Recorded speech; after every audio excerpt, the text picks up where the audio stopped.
CM Dhami के सचिव मीनाक्षी सुंदरम ने दिया जोशीमठ को लेकर ये बड़ा अपडेट। मैं सबसे पहले तो एक अच्छी खबर से शुरू करना चाहता हूँ।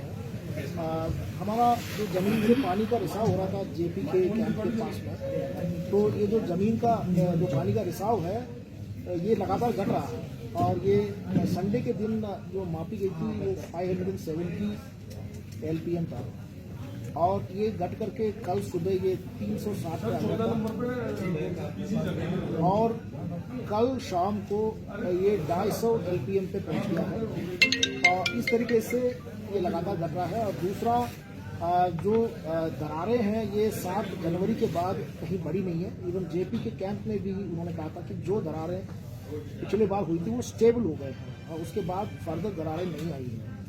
तो अब मैं एक्सपर्ट तो नहीं हूँ, आपके सहयोग के लिए एक एक्सपर्ट यहाँ पर हमारे director Uttarakhand space application centre और बेसिकली क्वालिफिकेशन का जियोलॉजिस्ट है, बहुत लंबे अनुभव वाले जियोलॉजिस्ट है डॉक्टर बिष्ट। तो ये भी अपने ऑब्जर्वेशन को आपके साथ शेयर करेंगे। तो इस तरीके से हमें जो खतरा और ज़्यादा एक्सटेंड होने की संभावनाएं कम दिख रही हैं। नंबर 2, 2 असुरक्षित बिल्डिंग को डिसमेंटलिंग करना, मैं डेमोलिशन शब्द का यूज नहीं करूंगा, डिसमेंटलिंग करने का जो निर्णय है तो उस पर अभी स्टेक होल्डर्स के साथ बातचीत हुई है और उन्होंने आश्वासन दिया है कि वो सहयोग करेंगे और उनके रिहेबिलिटेशन और रीसेटलमेंट पैकेज को लेकर के उनकी सारी बातें सुनी गई है और उनको आश्वासन दिया गया है कि सरकार जो है उनकी मंशा के अनुरूप रिहेबिलिटेशन और रीसेटलमेंट पैकेज को जल्दी तय करेगी। और आज अभी माननीय मुख्यमंत्री जी ने 1.5 लाख रुपए प्रति परिवार का एक अंतरिम सहायता, ये फाइनल नहीं है, अंतरिम सहायता का अप्रूवल दे चुके हैं और जीवो पहुंचने वाला होगा। इसमें मैं थोड़ा क्लैरिफाई करना चाहता हूं कि इसमें 1.5 लाख में 50,000 रुपये जो है ये एक अतिरिक्त सहायता है जो लोगों को जो है अगर कहीं और शिफ्ट करना चाहते हैं और अपने सामान को शिफ्ट करने के लिए पैसे की जरूरत है या रेशन के लिए पैसे की जरूरत है क्योंकि अपने जगह को छोड़ के जा रहे हैं, तो उसके लिए एक मुश्त धनराशि है। और उसके अलावा जो 1 लाख रुपए है वो इनके जो अंतिम मूल्यांकन जो होगी और उसके बाद जो उनका देय बनेगा उसमें से एडजस्ट किए जाएंगे। इस तरीके से ये 1.5 लाख का एक इंटरिम रिलीफ प्रति परिवार का सैंक्शन हो चुका है। और उसके अलावा जो रिहेबिलिटेशन और रीसेटलमेंट पैकेज है इसको लेकर के अलग अलग लोगों के अलग अलग विचार हैं। कुछ लोग चाहते हैं कि जोशीमठ से ज़्यादा दूर ना जाएं, उनकी पेशी जो है यहाँ होगी, आसपास में होगी। तो आसपास में एक गांव का उन्होंने सजेशन भी दिया है कि जैसे न्यू टेहरी बनी थी ऐसे एक न्यू जोशीमठ बनाया जाए, वहाँ पर बसाया जाए। ये कुछ लोगों की मांग है। अब कुछ लोगों का मांग है 1 टाइम सेटलमेंट हो जाए, हमें कैश धनराशि दे दी जाए, हम अपने मर्जी से जहाँ जाना है जाएंगे। और जो होटलियर्स हैं ये पीपल कोटी जाना चाहते हैं, कुछ अन्य लोग हैं जो जोशीमठ के आसपास में रहना चाहते हैं। तो हम एक एक की विकल्प को ले रहे हैं। जब रिहेबिलिटेशन पैकेज बनाए जाएंगे या रीसेटलमेंट पैकेज बनाए जाएंगे तो इसको ध्यान में रख ली जाएगी और हो सकता है कि वो एक ही तरीके का पैकेज ना होकर के एक मिक्सड पैकेज बन जाए लोगों की जरूरतों के अकॉर्डिंगली। अब मैं आप लोगों का सहयोग करने के लिए अनुरोध किया है और उनकी जो शंकाएं हैं उसको दूर किया है। उनको पैकेज को लेकर के कुछ लिखित में चाहते थे, तो हमने कहा कि आज के जो डिस्कशन है उसका कार्यवृत्त बनेगा और कार्यवृत्त की कॉपी आपको मिल जाएगी। एक दूसरे कैटेगरी है, दोनों को मिक्स नहीं करना चाहिए क्योंकि बद्रीनाथ की पैरिटी केदारनाथ से होती है जहां पर सरकार एक पुनर्विकास योजना ला रही है। उस पुनर्विकास योजना में सभी हितधारकों को साथ में लेने के लिए बहुत अट्रैक्टिव पैकेज दिए गए थे, मार्केट रेट के 6 गुना तक दिए गए थे। तो वो एक आपदाग्रस्त क्षेत्र में भी हम मार्केट रेट के 6 गुना देंगे तो वो एक रीजनेबल डिमांड नहीं है। हमने उनको कहा है कि आप पैरिटी लगाइए। वरुणावत पैकेज जो उत्तरकाशी में दिए गए थे वो भी आपदा था, वहां पर जो पैकेज दिए गए थे उसके बराबर में आपको पैकेज दिए गए। सर के परिवार का जहां जहां हमें रिपोर्ट आता है इसकी अपडेशन होती रहती है। तो वर्तमान में जो भवनों की संख्या आइडेंटिफाई किया गया ये 723 जिसमें क्रैक्स हैं, तो ये पूरे 723 को ही दिए जाए।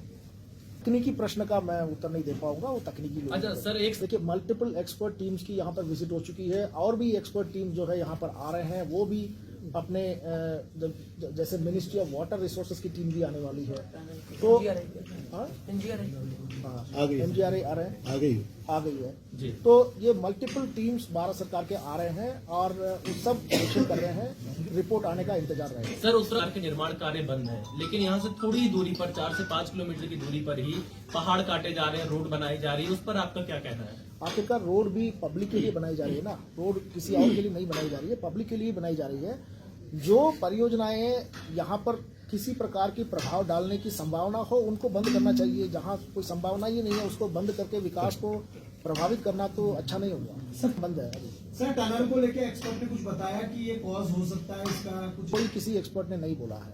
अब मैं आप लोग डॉक्टर बिष्ट का भी सुन लीजिए। एक सवाल उस पर, ठीक है। सर्वे का समयावधि हम लोग कोशिश करेंगे कि 1 हफ्ता के अंदर हो जाए और फिर उसके बाद जैसे सरकार में निर्णय हो जाएगा तत्काल वितरित की जाएगी। सर, ये से माना जाए। अब मैं ध्वस्तीकरण के बारे में एक मैटर क्लैरिफाई करना चाहता हूं कि केवल 2 होटल का वो भी ध्वस्तीकरण शब्द मैं यूज नहीं करूंगा, डेमोलिशन नहीं है, डिसमेंटलिंग है, क्योंकि उसको बहुत केयरफुल तरीके से करना पड़ता है। अगर बुलडोजर से गिराएंगे तो वो डैमेज हो जाएगा अगल बगल के स्ट्रक्चर्स।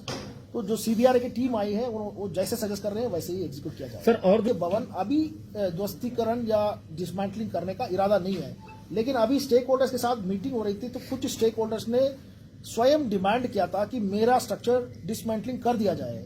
तो हमने कहा कि ये 2 होटल हैं, इसका सरकार का निर्णय है डिसमेंटलिंग करें, क्योंकि अगल बगल के जो भवन है उसको रिस्क है। इसके अलावा अन्य भवन स्वामी खुद अगर अनुरोध करते हैं तो उस पर हम लोग सिर्फ इन पे निशान है, तो फिर निशान उनको वेकेट करने के लिए है।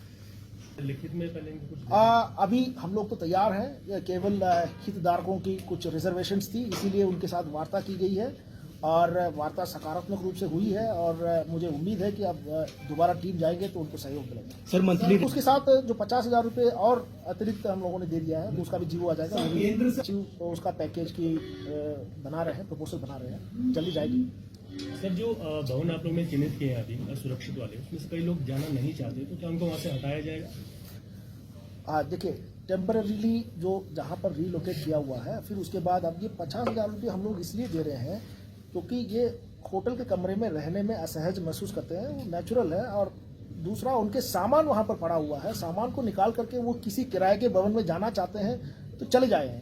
उसके लिए जो उनको धनराशि चाहिए वो हम लोग अवेलेबल करा जवाब देंगे आपको। तो पहले ही बताया था कि लोगों की अलग अलग डिमांड है, एक ही टाइप की डिमांड नहीं है। कोई कह रहे हैं हमें घर बना के दे दीजिए, कोई कह रहे हैं हमें जमीन अलॉटमेंट कर दीजिए हम खुद बनाएंगे, कोई कह रहे हैं कि हमें तो पैसा दे दीजिए हम अपने मर्जी से जहाँ जाएंगे जाना चाहेंगे। किसी को देहरादून सेटल करने का भी इरादा हो सकती है कि आप मुझे मनी दे दीजिए, मैं तो देहरादून जा रहा हूँ। सरकार क्या चाहती है फिर इसमें? सरकार सबकी विकल्प ले रहे हैं, फिर कितने लोगों की क्या क्या विकल्प है उसके अकॉर्डिंगली हम मिक्सड पैकेज भी बना सकते हैं।